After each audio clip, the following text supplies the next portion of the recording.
Yan mga kauragon. Yan, magluluto tayo ng fish sisig. Yan. Yung isda na yan, yan yung yan yung kandule, kumbaga sa atin. Dito, basa fish ang tawag sa kanila dito. Ayun, mag-prepare muna tayo ng sibuyas. Kailangan maraming sibuyas para, hindi naman marami, malaking sibuyas. Yun, hiwain lang natin ng ganyan na hiwa lang. Kasi yung isda na yon malansa. Tapos parang hindi mo siya maano ng makakain ng may sabaw o pag hindi ka sanay sa lansa. Kaya yun, ginawa ko siya ng sisig style. Kasi sigurado makakain nyo na yan pagka ganitong luto ang gagawin nyo. Kaya yan, naghiwa lang ako nung nun, sibuyas, tsaka may sili. Kung ayaw nyo naman may sili, pwede nyo na i-skip yung sili. Tapos naglagay ako ng mantika. Tapos nilagyan ko ng butter para hindi masunog yung butter. Tsaka yun, nilagyan ko ng sibuyas. Kalahati lang para may aroma lang kaunti. Tapos nilagay ko na yung isda, yung basa fish. Tinanggal ko na yung mga tinik niya. Tapos yun, tostahin lang natin. Tostahin lang natin siya. Pag na-tosta na siya, yung na-fry na siya ng konti, yun, lagay na natin yung sibuyas tsaka yung sili. Kasi ako, mahilig ako sa maanghang, kaya gusto ko may sili. Kaya yun, halo-haloy lang natin yan hanggang sa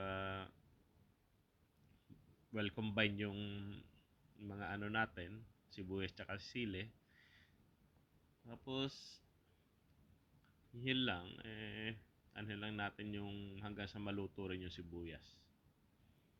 Ayan.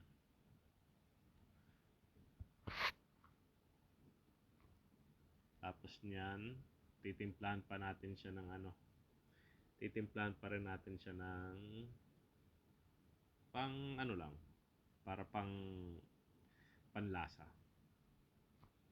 Panimpla. Yan. Lalagyan natin siya ng Nor seasoning. Hindi ko lang, tansyahan lang kasi ang lagay ko niyan. So, depende na sa inyo. Wala akong saktong sukat. Tapos nilagyan ko rin ng oyster sauce. Yan, wala ring sukat kung tansyahan lang din.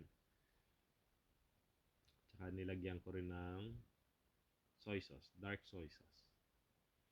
Yan, kaunti lang din. Para dagdag lasa yun.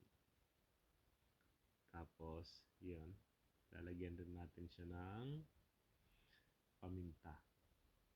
Kumuha lang ako kasi hindi ko nadala yung paminta. Kaya yun.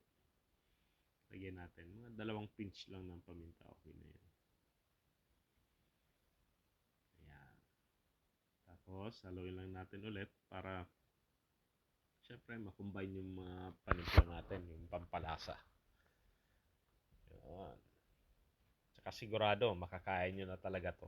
Napakasarap ng isda na to pagka ginawa nyo yung ganyang luto. Na ginawa nyo siyang sisig.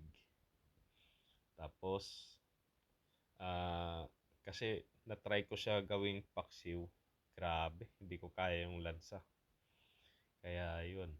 Tapos yun, naisip ko na try ko kaya gawin ng sisig to. Kasi maganda yung laman niya eh. Yung siya, firm. Firm yung laman niya.